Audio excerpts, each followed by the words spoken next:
when you get in these positions? It's a bit bittersweet for sure. I know when I'm sitting there, it's good to have a bit of a rest. I mean, I had 4 fights last year, so it was pretty non-stop. But it's good to have a rest now. But I know sitting on the sidelines, I'm gonna be itching to get back in there for sure.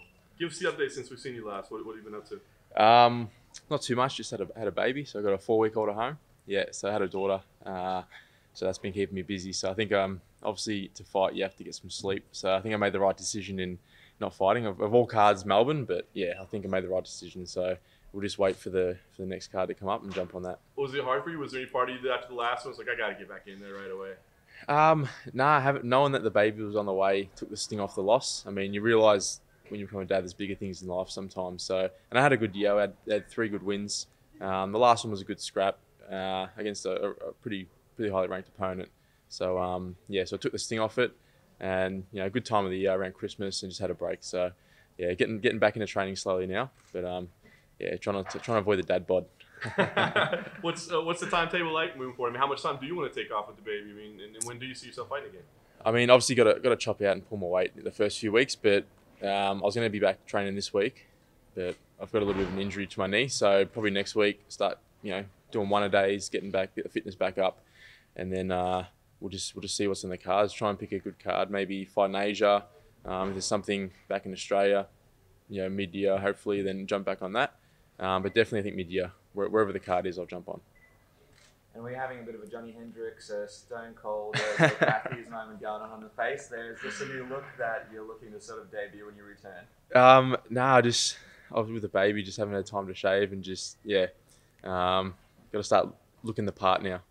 I'm in, like Dan Kelly said, I'm in the dad's army now, so yeah, look the part, and but nah, it's probably going to start turning grey soon. Just on Dan, I mean, a lot of fans are really disappointed to see he didn't get his retirement fight on this card. It didn't really make much sense at all because it would have been perfect for a bunch of spots through the card. What was your reaction when you saw that he wasn't going to do it? And then it looks like he's retired now, so it might never happen. Yeah, very, very upsetting. Obviously bittersweet, and we've got Cal on the card, so that's a teammate in our little sparring group who's got their shot. But yeah, it would have been good to see Dan, back on the card. But I don't, it's a big company. I don't think they're in the business of giving people one last hurrah. So, but you guys all came together to try and get him this fight. Everybody was retweeting, messaging media, trying to get him onto shows to try and make it happen. How important was it for all you guys to see him have this? It's very important. Wherever the card was, but especially being in Melbourne, in the hometown, it would have been win or lose. It just would have been a good send off for him. But he says he's retired. We'll see. A lot of people, I know guys are retired 3 or 4 times and they just get the itch back. But we'll see for sure. But like I said, Cal's in now. We've been pushing for that for a long time, and he's a beast. So he's definitely going to shine. Jake, can you talk about any difference that you've seen in Australian MMA since Robert became champion? Like, what has that meant for the sport in this country? Yeah, just the exposure. I mean, the sport's been getting, progressively been getting bigger each year. I think the biggest difference is seeing the number of gyms, the number of local shows, and the exposure. So I mean, when I was fighting, we were fighting in a ring still.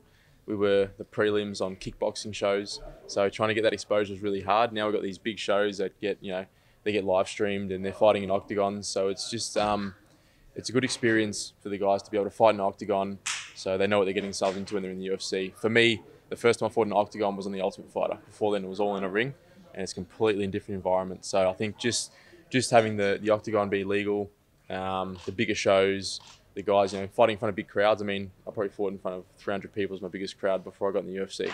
So it's a big shock once you get into the UFC, and I think just get these guys getting that experience is the biggest difference for sure. How would you describe the Australian fighting style compared to other cultures? I think what Jimmy Crute says is we punch on. So that's what we say. So a bit of a punch on style. We go in. We're not scared to take the fight anywhere. I think the guys coming through in Australia are really well-rounded. We don't get guys who have boxed previously or straight jits guys. We all sort of, because it's so new, everyone sort of started everything together. I know I did when I started when I was 15. I didn't start with one discipline. It was everything together. I think that's what the Aussies bring. I think we're well-rounded. You see Jimmy's got awesome stand-up, good judo, good wrestling, good on the ground. I like to think I'm well-rounded as well. Even Robbie Whittaker, he was majority stand-up, but he ended up taking Yoel Romero down in their last outing. So I think being well-rounded is what we have. Being a father keeps you busy for sure, but do you keep tabs on the division? And is there anyone that stands out right now in your division? I haven't actually. Like you said, it takes up a lot of the time. But I've always left it up to the UFC. We've got the best matchmakers in the world, so I always leave it up to them. You know, if I can pick where I fight, obviously now having a baby would be good. But I've always said, you know, leave it up to the matchmakers. They've never let me down. They've always given me good matchups. You know, win or lose, it's always been a fight that is going to test me, but also one that I always believe I can win. So again, we'll leave it up to them and see what they think.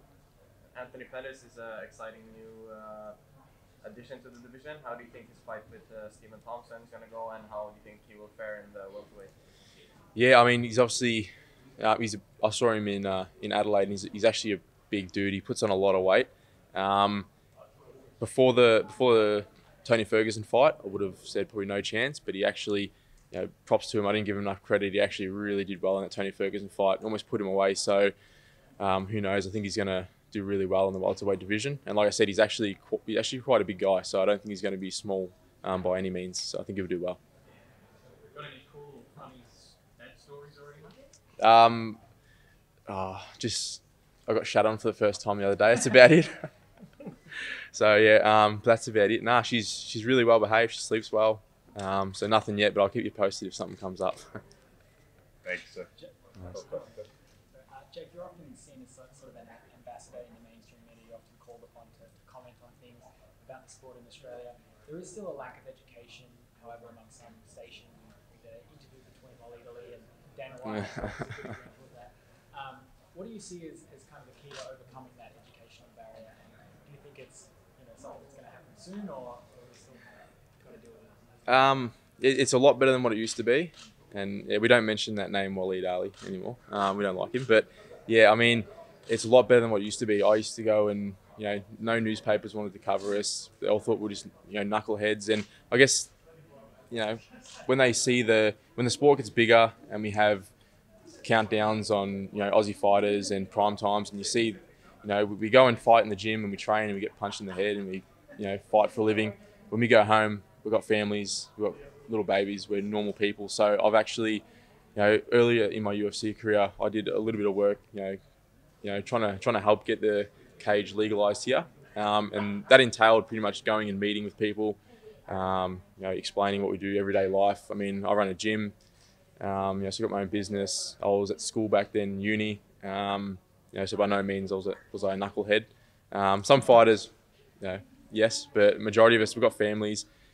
Professional athletes, I think when they see us, how we train, the science that goes into it now, the amount of work that goes into it, and a lot of fighters, especially from America, they come from university wrestling scholarships, very well spoken, articulate, and I think when people start seeing that, then they start realizing, we are a legit professional sport like any other.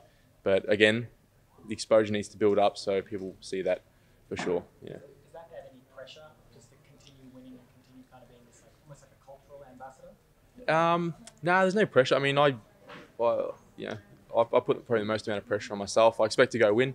Everyone else wants me to win, but just having, whether win or lose, there's still that platform there to try and make people understand that it's, like I said, we are professional athletes, and I've definitely seen it running my own gym.